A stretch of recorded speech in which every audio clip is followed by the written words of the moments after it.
एक कपल जो अभी एक सफ़र पर निकले हुए, लेकिन अगर मैं ये कहूँ कि इस सफ़र पर वो अभी हैं, उसका कोई अंत नहीं है, तो आपको कैसा लगेगा? जी हाँ, कुछ ऐसे ही आज की कहानी होने वाली है। पर मैं ऐसा क्यों कह रहा हूँ, ये आपको थोड़ी देर में पता चल जाएगा। सारा, जो कि हेनरी की होने वाली पत्नी है, आज वो उसे अपने पिता के घर छोड़ने के लिए जा रहा है, जो लॉस वेगस में है। ज़्यादा समय साथ में बिताने के लिए इन्होंने ड्राइव करके जाने का सोचा, जिससे कि एक दूसरे को और ज़्यादा थोड़ा जान पाएंगे। बातें करते करते ये सफर का मजा ले रहे हैं, लेकिन तभी इनकी कार से कुछ टकरा जाता है, जिससे कार सड़क के उतर कर नीचे आ जाती है। हेनरी बाहर उतर कर देखने के लिए जाता है कि कौन सा जानवर है वो जो उनसे टकरा है, पर वहां तो कुछ भी ऐसा दिखाई नहीं दे रहा है और सारे टायर्स भी अपनी हालत में थे, तो ऐसा कुछ तो लग नहीं रहा है कि कुछ टकरा है। पर इन्हें क्यों महसूस हुआ ये? खैर, बात को इग्नोर करके ये आगे बढ़ जाते हैं। हो सकता है कि ये उनका कोई वहम हो। दूर आगे जाने पर हेनरी ने गौर किया, एक ब्लैक मस्टैंग उनका पीछा कर रही है और काफी तेजी से करीब भी आ रही है। इस बारे में उसने सारा को भी बताया। उसने कहा कि हो सकता है कि कोई शैतान बच्चा हो जो रेस लगाना चाह रहा हो, तुम भी अपनी स्पीड तेज कर दो। तो हेनरी ने वही किया, उसने भी अपनी स्पीड को बढ़ा दिया। तब उसने उसे आगे जाने का इंडिकेटर दिया, लेकिन वो उसके पीछे ही रहने के लिए आया था लगता है। इस चीज को देखकर वो थोड़ा परेशान हो जाते हैं। तभी इनके रास्ते में एक गैस स्टेशन पड़ता है, तो ये फौरन उसी पर कार को रोक देते हैं, जिससे वो ब्लैक मस्टैंग आगे निकल जाती है। हालांकि सारा यहाँ नहीं रुकना चाहती, क्योंकि उसे जल्दी से अपने पिता के पास पहुंचना था। लेकिन हेनरी कहता है कि अब वो यहाँ रुक ही गए हैं तो खाना खा कर ही जाएंगे। सारा ने भी उसी बात को मान लिया और दोनों अंदर बैठ गए। बातों के दौरान हेनरी ने सारा से कहा, क्या उसे नहीं लगता कि वो कुछ ज्यादा ही जल्दी कर रहे हैं शादी को लेकर? मेरा मतलब ये है, अभी तुम्हारे पिता की तबीयत भी नासाज है, तो हमें थोड़ा रुक जाना चाहिए। पर सारा को उसकी ये कही बात मिर्ची जैसी लगती है, क्योंकि उसे अब जल्दी से शादी करनी थी। बात बिगड़ ना जाए उससे पहले वहां पर वेट्रेस आ जाती है, तो हेनरी कहता है कि हमें बस पानी दे दो, बाकी ऑर्डर हम थोड़ी देर में करेंगे। वो उन्हें एक वाटर बॉटल दे देती है और साथ में कुछ सिक्के भी, जिनके बारे में पूछने पर पता चला यहाँ का एक रिवाज, ताकि कस्टमर को उन सिक्कों से उस मशीन में डालकर अपना पसंदीदा गाना बजा सके। अब जब वो वेट्रेस जा रही थी तो उसके जाते जाते ये कहा, जो मौका मिल रहा है उसे इस्तेमाल करो, वैसे भी यहाँ पर जिंदा लोग बहुत ही कम आते हैं। अब हेनरी ने इस बात को लगता है सुना नहीं, लेकिन हमने सुन लिया। इससे ये पता चलता है इस कैफे का इस कहानी से काफी गहरा रिश्ता है, लेकिन कैसे वो आपको आगे पता चलेगा। तो अब हेनरी कॉइन लेकर मशीन के पास चला गया और खुद का गाना बजाने लगा। लेकिन इसी बीच हम कैफे के बाहर उसी मस्टैंग को खड़ा देख पाते हैं, उसमें भी सेम वही गाना बज रहा है। अंदर सारा ने कैली को बताया ये गाना खुद हेनरी ने ही गाया, जो सुनने के बाद वो काफी तारीफ करती है। अब दोनों ही कुछ खाना वगैरह पैक करवा लेते हैं और वहां से निकलते हैं, क्योंकि सफर बहुत लंबा था, उन्हें जल्दी अपनी मंजिल तक पहुंचना है, वरना अंधेरा हो जाएगा। इस बारी कार सारा ड्राइव कर रही थी, उसकी पूरी नजर सड़क पर थी, लेकिन इस बार एक बार फिर से उनकी कार के नीचे कुछ आ जाता है और ये जानने के बाद उन दोनों की फट जाती है, क्योंकि सारा का कहना था उसकी नजर एकदम पैनी थी रोड पर। उसने देखा है कि कोई भी नहीं आया, तो हेनरी का कहना है वो जाकर देखता है शायद इस बारी कुछ आ गया हो। उधर कैफे में हम ओनर को देखते हैं, जिसके पास कैली आकर बताती है अभी अभी वो दोनों गए हैं यहाँ से, क्या उनके साथ भी वही करना है? तो पास बैठी एक लड़की ने कहा उन्हें छोड़ दो, उनकी कोई गलती नहीं है।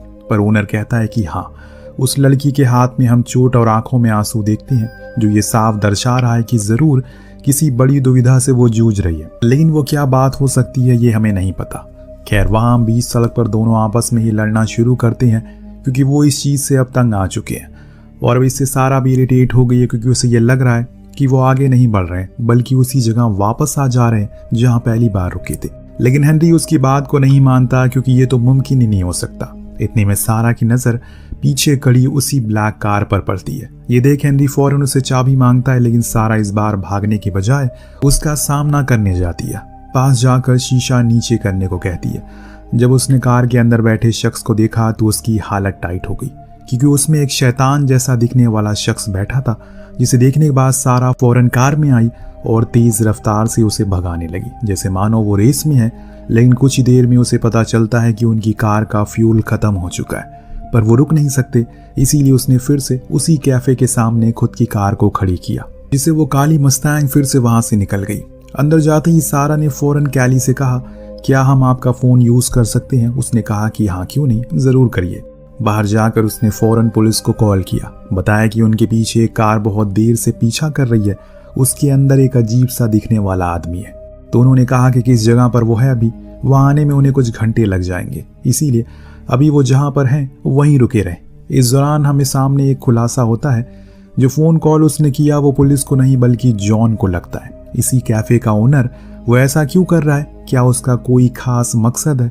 इन्होंने फिर से कैली से कॉइन मांगा, लेकिन इस बारी उसने वो देने से इनकार कर दिया क्योंकि वो सिर्फ एक ही बार मिलता है। तो पास बैठी रूबिका ने कहा, रुको मेरे पास है, मैं लेकर आती हूँ अपनी कार से। तभी अंदर से जॉन आया और उसे बाहर जाने से रोक लिया। उसे देख हेनरी ने अब सारे हालात उससे शेयर किए और कहा कि सड़क पर कोई सनकी आदमी हमारा बहुत देर से पीछा कर रहा है। उसने बोला कि हो सकता है कि वो पागल हो जो तुम लोगों को परेशान कर रहा हो। तो हेनरी उस पर ही भड़क जाता है, आपको मजाक सूझ रहा है, यहाँ वो हमें मारने की कोशिश कर रहा है। तो ओनर उसे शांत रहने को कहता है, यहाँ तक कि उन्हें यहाँ पर ठहरने की इजाजत भी दे देता है। कहता है कि यहाँ आप अकेले नहीं है, हम भी आप लोगों के साथ हैं, इसीलिए डरिए मत, आप सेफ है। तब हेनरी पूछता है कि हम यहाँ दोबारा कैसे आ गए। उसने बताया कि आगे जाकर एक लूप है, हो सकता है कि आप उसमें चले गए और इसीलिए वापस यहाँ आ गए। इतनी में सारा बाहर आई और बताया उसने पुलिस को कॉल कर दी, वो कुछ घंटे में हम तक पहुंच जाएंगे। ये उन्हें वहीं बैठा देता है और रूबिका के बारे में बताता है कि ये हमारी डेली की कस्टमर है, पर इसका दिमागी संतुलन ठीक नहीं है। लेकिन आप लोग घबराइए मत, हमें अब आदत हो गई है, आपको भी हो जाएगी। इतना कहकर वो सारा को एक कॉइन देता है, जिसे लेकर वो अपने डैड को कॉल करने के लिए चली जाती है। अब दोस्तों कॉल तो लग जाती है, पर उसके डैड दूसरी तरफ से बस इतना ही बोल पाते हैं, वो यही उन लोगों का इंतजार कर रहे हैं। इससे आगे वो कुछ सुन पाती कि तभी वहां पीछे से शोर बहुत आ रहा था।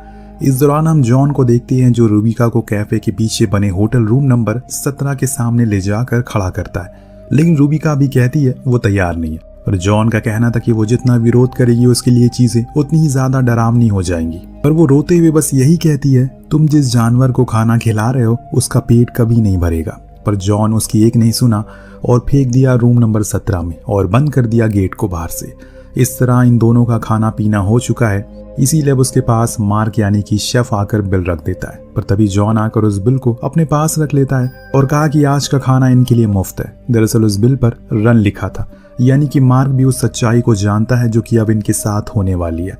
सारा को कुछ ठीक नहीं लगता क्योंकि जब से वो यहाँ बैठी हैं बाहर धूप ही नहीं निकली। ऐसा लग रहा है कि मानो समय रुक गया हो। तो जॉन कहता है शायद हमें थोड़ा आराम की जरूरत है, सुबह से कुछ न कुछ हमारे साथ हो रहा है। इतने में जॉन आकर बताता है कि इन लोगों का कमरा तैयार हो गया, वो जाकर आराम कर ले।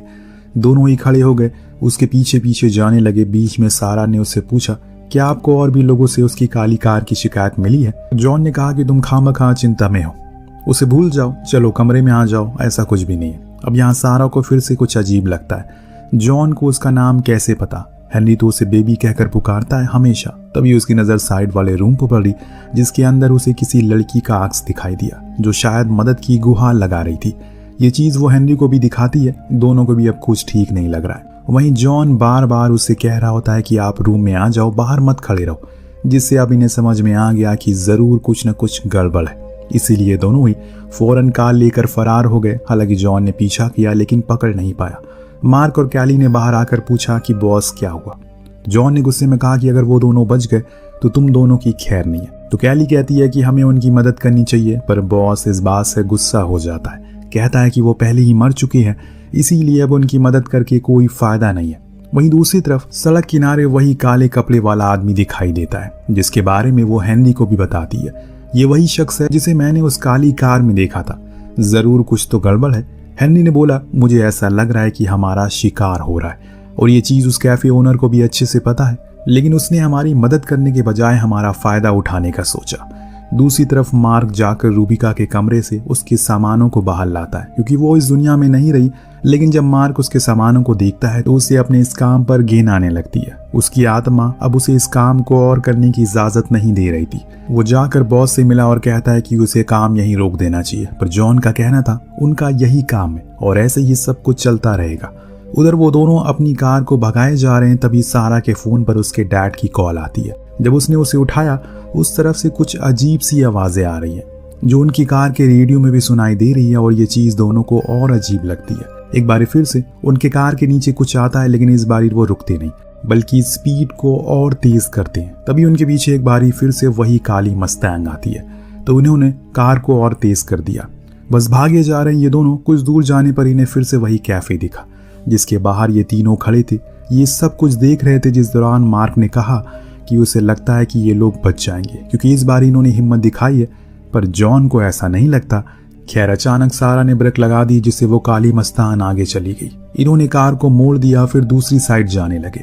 कुछ समय के बाद जब पीछे देखा तो वहां वो कार नहीं थी। इसी बीच हेनरी गौर करता है कि जब से वो निकले हैं तब से एक ही टाइम हो रहा है, पर सच्चाई में वो कई घंटे से इस कार को ड्राइव कर रहे हैं। कहीं हम समय के लूप में तो नहीं फंस गए, पर दोनों के पास इसका कोई जवाब नहीं था। उन्हें बस किसी तरह करके इस जगह से बाहर जाना था, पर सारा को नहीं लगता ऐसा कुछ होगा, क्योंकि पिछले 3 घंटे से एक सड़क पर वो गाड़ी चला ही जा रहे हैं। हालांकि इस बारी तो उनके रास्ते में ना ही कोई कैफे आया और ना ही कोई काली कार, लेकिन फिर भी उन्हें ऐसा लग रहा है कि वो एक रोड पर हैं।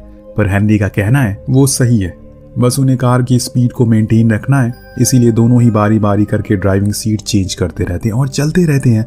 लेकिन फिर से कुछ घंटे बाद सारा ने हेनरी को नींद से जगाया। कहा कि उसे कुछ ठीक नहीं लग रहा है, क्योंकि उसे ऐसा लग रहा है कि वो इस सड़क से हजारों दफा गुजर चुके हैं। हेनरी ने नोटिस किया उनका फ्यूल टैंक एक ही जगह पर अटक चुका है। उसे अब लगने लगा है कि जरूर ये कोई लूप है जो उन्हीं लोगों ने बनाया है और इसीलिए हमें इसे तोड़ना होगा। ये सड़क पर रहकर नहीं टूटेगा, बल्कि हमें इसे रेगिस्तान में उतारना पड़ेगा और पैदल ही आगे जाना होगा, तभी कुछ हल निकलेगा इस परेशानी का। पर सारा उसके आइडिया से खुश नहीं थी, क्योंकि इस गर्मी में वो ज्यादा देर चल नहीं पाएगी। हेनरी उसे मना लेता और वादा करता है कि वो उसे बचा लेगा, बस उसके ऊपर उसे भरोसा रखना होगा। इतना कहकर अब दोनों ही कार से उतर जाते हैं और पैदल ही चलना शुरू करते हैं, जो कि अभी तक का इनका सबसे घटिया और वाहियात फैसला था। ऐसा मैं क्यों कह रहा हूँ ये आपको कुछ देर में दिख जाएगा। कैफे में कैली मार्क से कहती है हमें उन्हें बचाना चाहिए। मुझे उन दोनों की नहीं, बल्कि सारा के पेट में पल रहे बच्चे की फिक्र है। यानी कि दोस्तों सारा प्रेग्नेंट है। तो मार्क कहता है कि उसने कई बार कोशिश की, लेकिन कोई फायदा नहीं हुआ। सारा और हेनरी बातें करते करते काफी दूर आ चुके हैं। तभी अचानक उनके सामने एक पलटी हुई कार दिखती है, जिस पर खून के निशान थे। जब ये उसके करीब गए तो इन्हें समझ में आ गया कि ये तो उनकी ही कार है। जो देख हेनरी ने कहा कि हम इस लूप में मर चुके हैं, और ये सुनकर सारा फूट फूट कर रोना शुरू कर देती है। जो सब कुछ दूर खड़ा वहीं काले कपड़े वाला आदमी देख रहा था। ये सब हेनरी से देखा नहीं जाता। वो गुस्से में जाकर उसे लड़ने लगा, पर उसने उसे घायल कर दिया। जो देख दोनों वापस उसी रास्ते पर भाग आए जहां से आए थे, और जाकर अपनी सही सलामत कार में बैठ गए। इस बारी सारा ड्राइव करती है, तेज रफ्तार में भगाती है, पर अभी भी उनके पीछे वो कार लगी थी। एक बारी फिर से उनके रास्ते में वही कैफे आता है, पर वो रुके नहीं। लेकिन कुछ ही देर बाद वो दोबारा आया। फिर तीसरी बार आया तो कुछ ज्यादा ही जल्दी आ गया। जो देख सारा समझ गई कि ये लूप तेजी से छोटा होता जा रहा है, और एक तरफ हेनरी की हालत अब खराब होती जा रही है। उसे फौरन मेडिकल की जरूरत है, इसीलिए इस बारी वो कैफे में रुक जाते हैं। सारा हेनरी को फौरन अंदर ले गई। वहां खड़ी कैली से पूछने लगी जॉन कहाँ है, तो उसने बाहर की तरफ इशारा किया। वहां जॉन उसी काली कार को देख रहा था। जब सारा उसके पास गई, उसे उदास देखकर वो समझ गई कि अब समय आ चुका है उसे सब कुछ सच बताने का। उसने कहा कि तुम लोगों का असल में एक्सीडेंट हो चुका है और अभी भी तुम वहीं लहूलुहान पड़े हो। जो सारा मेरे सामने खड़ी है वो कोई और नहीं, दरअसल ये जगह तुम्हारी और मेरी दुनिया के बीच में है, जहां उन लोगों का हिसाब किताब होता है जो ऐसे रोड एक्सीडेंट में मारे जाते हैं। हम लोग उनकी मदद करते हैं, उन्हें आखिरी बार उनकी पसंद का खाना खिलाते हैं, फिर एक अच्छी नींद के लिए जगह भी देते हैं। तो सारा ने पूछा क्या वो फिर काली कपड़े वाला इंसान हमें लेने के लिए आया है? उसने कहा कि हाँ, वो तुम लोगों की मदद के लिए ही आया है यहाँ पे। सारा के चेहरे का रंग उतर गया। जो देख जॉन ने बताया कि अभी तुम्हारे पास एक चांस है, क्योंकि तुम्हारे पेट में जो बच्चा है वो जिंदा है और हेनरी भी जिंदा है। इतने में हेनरी को होश आ गया, जो कैली से पूछता है क्या वो मर चुका है। उसने कहा कि नहीं, लेकिन हाँ धीरे धीरे तुम मर जरूर रहे हो। उधर जॉन सारा को बताता है कि हमारे ऊपर वो काले कपड़े वाला दबाव डाल रहा है, लेकिन हमारे बीच सिर्फ तुम दोनों को ले जाने की बात हुई थी, ना कि तुम्हारे बच्चे को। वो भी जिंदा है। अगर इस दुनिया में वो आया भी तो तुम्हारे बिना क्या करेगा। इसीलिए तुम्हारे पास अभी एक मौका है खुद को और अपने पति को बचाने का। इतने में वहां पर मार्क आ जाता है, जो उससे सारा की कार की चाबियां मांगता है, जो कि जॉन उसके हाथ से छीन कर उसे दे देता है। फिर जॉन जाकर अपने बॉस से बात करता है और बताता है कि हमारे बीच सिर्फ उन दोनों की बात हुई थी, लेकिन उसके पेट में बच्चा है और मैं ऐसी गलती नहीं करूंगा। उसने कहा कि ठीक है, तुम्हें जो ठीक लगता है वो करो। जॉन ने मार्क को एक इशारा किया, जो कार लेकर निकल गया। ये देख काले कपड़े वाला आदमी गुस्से में आ जाता, क्योंकि उसे लगा कि ये लोग उन्हें बचाने की कोशिश कर रहे हैं, इसीलिए वो भी मार्क के पीछे पड़ गया। लेकिन अचानक मार्क ने कार को घुमा दिया और उसकी तरफ तेजी से आने लगा। दोनों की टक्कर होना लाजमी थी, लेकिन मार्क को पता था कि अगर ये जिंदा रहा तो वो दोनों जिंदा नहीं रह पाएंगे। इसीलिए वो पूरी स्पीड से कार को ठोकर मारता है, जिससे वो काले कपड़े वाला आदमी मर जाता है और मार्क की भी मौत हो जाती है। और इसी के साथ ये कहानी यहीं पर समाप्त हो जाती है। असल में दोस्तों इस कहानी में दिखाया गया है सारा और हेनरी का पहले एक कार एक्सीडेंट हो गया था, लेकिन उसमें वो पूरी तरह से मरी नहीं, उनकी आखिरी सांसें चल रही थी, इसीलिए उनकी आत्मा यही इसी लूप में आसपास भटक रही है। लेकिन जब इन्हें पता चला कि सारा के पेट में बच्चा है तो उन्होंने उसे ले जाने का एक मौका दिया और उस काले कपड़े वाले को ही मार दिया, यानी कि जो ले जाने वाले आया था वो नहीं रहा। और हाँ, जो कैफे के पीछे होटल था वहां इन लोगों को आत्माओं की मुक्ति दिलाई जाती है। तो कुछ इस तरह से आज की कहानी थी, मतलब कि ये होटल, ये कैफे, इस दुनिया और उस दुनिया के बीच का रास्ता। तो आपको कहानी कैसी लगी हमें कमेंट करके जरूर बताइएगा। मिलते हैं अगली वीडियो में।